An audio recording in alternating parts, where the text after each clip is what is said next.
Alors Hubert Folie a été fleuri tout à fait au début, il y a encore une dizaine d'années, par moi-même, puisque c'est moi qui faisais les plans.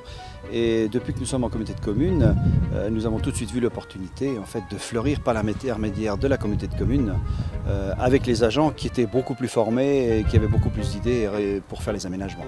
Alors la politique de la ville en matière de fleurissement, elle est surtout centrée maintenant sur notre communauté de communes à qui nous avons transféré la compétence. Donc les premières années qu'on fleurissait, nous avions très peu de parterres, nous avions très peu de candélabres qui étaient aménagés. Maintenant, on a monté en charge, nous avons commandé pas mal de jardinières avec des réserves d'eau, ce qui fait qu'aujourd'hui, maintenant, je pense que nous sommes au top et nous pouvons participer à ce concours du fleurissement des villages. Déjà, première chose, c'est que directement, les pousses de toutes nos fleurs sont préparées en serre.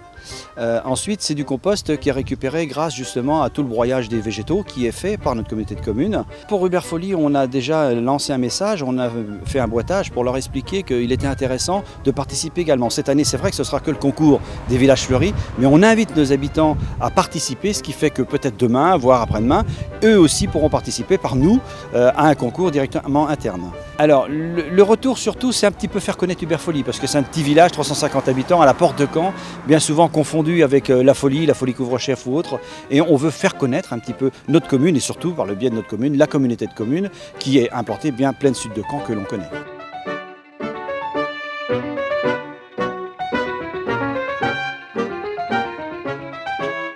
Si on se réfère à l'année de référence qui était 2000, on a quasiment doublé le nombre de fleurs, tout en veillant à ne pas trop en mettre non plus, parce qu'il y a un coût derrière et il y a surtout les moyens à mettre en œuvre, que ce soit en matière de personnel ou de matériel.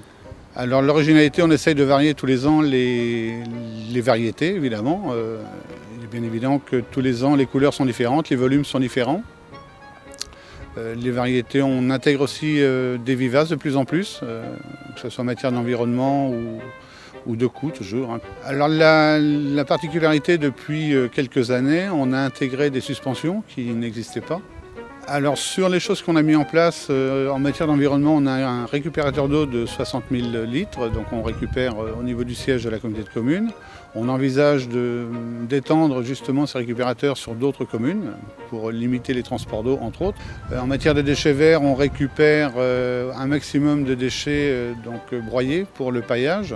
Le désherbage est quasi uniquement manuel sur les parterres. On a un peu de désherbage thermique.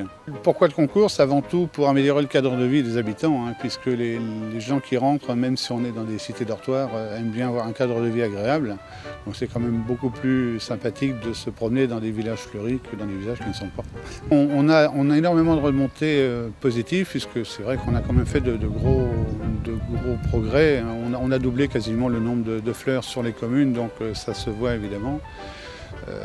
Au niveau de la participation, on commence à voir beaucoup de gens qui fleurissent leur maison et on espère aussi organiser des concours de maisons fleuries dans tous les villages.